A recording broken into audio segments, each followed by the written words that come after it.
Hey guys, welcome back to my channel, Share and Read. Today I'll be doing my Pride book recommendations. Before I get started, if you are new to this channel, please don't hesitate to subscribe down below as well as hit the notification bell. But I'm excited to actually go into some of the books that I thought were really good.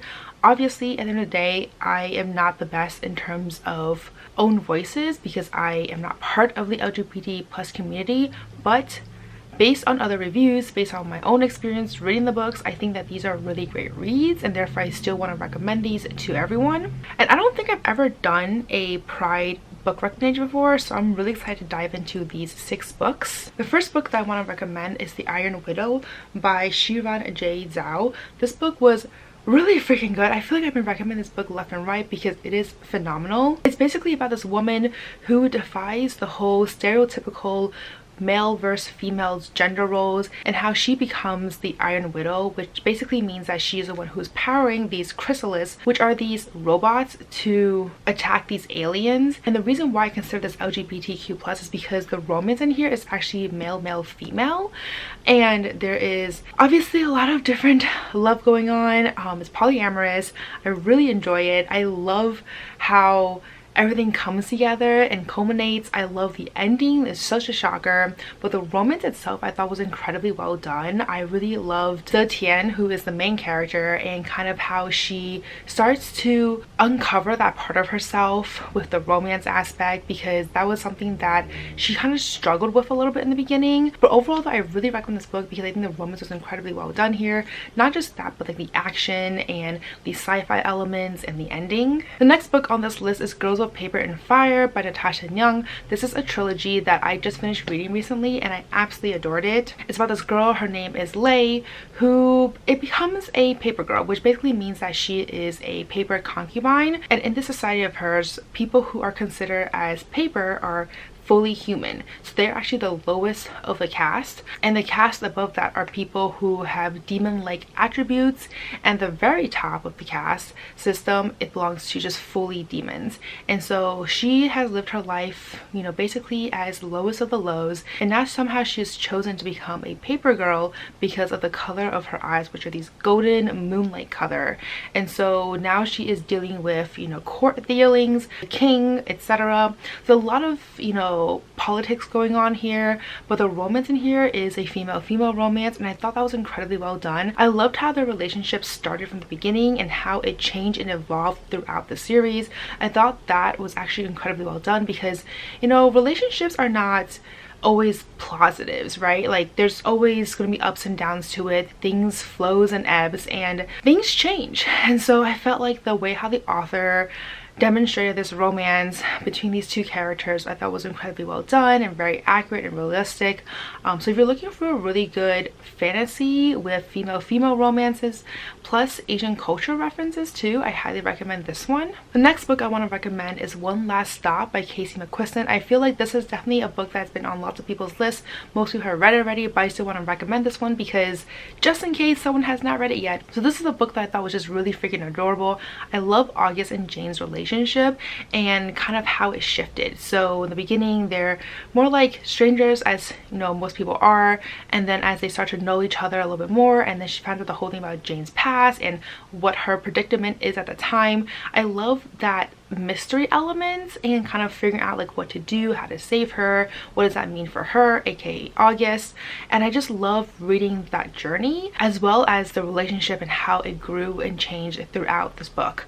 So I highly recommend this one as well. I really like this one as well just because it's also set in New York City and it made me very reminiscent of the city that I once called home. I actually went back to New York City recently and I realized that LA has changed me. I think for the better. I feel like I've gotten more relaxed since I've been here just because everyone here is more chill, more laid back. I went back to New York City and I just felt like the bustle and hustle was just a little bit too much for me, but at the same time that was very nostalgic to me. So anyways, I highly recommend this book if you have not read this one already. Then the next book I want to recommend is Call Down the Hawk by Maggie Stiffwater. This is a book, a spin-off series from the Raven cycle where primarily focuses on Ronan.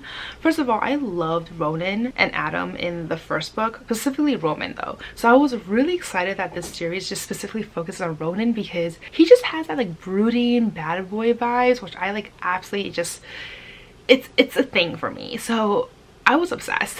And so when this book came out, I was really eager to pick it up, and I'm really happy to say that I actually enjoyed this book way more than I did the Raven Cycle. I don't know, I think I don't dislike the Raven Cycle, but I just felt like I connected with this book more, a little bit more, compared to the Raven Cycle. I haven't picked up the second book yet, so I don't know like how the series progressed, but I really recommend this book. I just love the plot, and obviously Ronan the character and just his relationship with his brothers. I also feel like this book, the romance kind of took a back seat in certain ways because of everything that transpired in this book. But overall though, like I still really recommend it. I think it's wonderfully done, the plot, the writing, the characters. I do wish that the romance aspect will be a little bit developed more or like touched upon more in the second book. But overall though, I feel like this book primarily focused more on the relationship that Ronan had with his brothers versus his romantic relationship, and that's not a bad thing because it's a series, and I feel like those who have read the series have already read the Raven Cycle series, so they already know like the backstory of his romance anyways, so they already know that going into this book. But either way though, I still recommend this book. I think it's great, and if you were kind of on the fence about Raven Cycle but you liked Ronan, I think this is a good book. Then the next book I want to recommend is I'll Be the One by Layla Lee. This is such a cute contemporary romance book that just grabbed my attention because, okay, so this book basically follows a girl called Shin who is vying to become a K-pop star, except for the fact that she is plus size, and plus size in America means that she is like obese in Korean or Asian standards, especially in the K-pop beauty standards. And so she was always, you know, told that she was too big to dance. She should stick with singing because she has a voice, she can dance, and she had the whole package, but just her size was kind of the issue. One day she ends up getting into this international competition for the next K-pop star, and from there she finds rivals, she finds other competitions. There is a guy romance in here. I think the reason why I really like this book is how it delved into some of the issues with K-pop industry. So as much as I love K-pop as a fellow K-pop stan person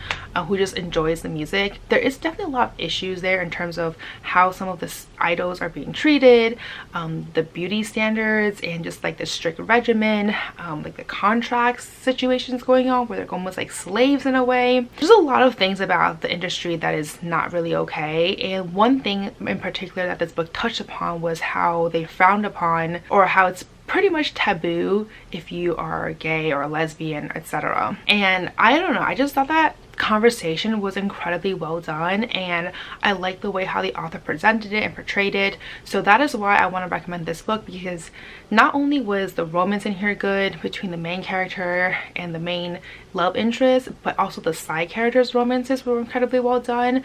The plot of the story, just a lot of like intense, important discussions about the K-pop industry. I thought that was actually really well discussed. So overall, I highly recommend this book. The last and final book I want to recommend on here is Date Me Bryson Keller by Kevin Van Wye. This book was actually really freaking cute.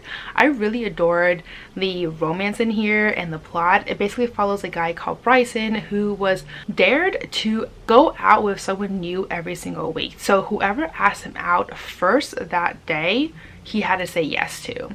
And so Kai Sheridan, one day he decides to, you know what, I'm going to ask him out, I'm going to see what happens. He did not expect Bryson to actually say yes, and so now the two of them are dating for this week, and things, you know, get a little bit real, get a little bit intense, get a little bit steamy.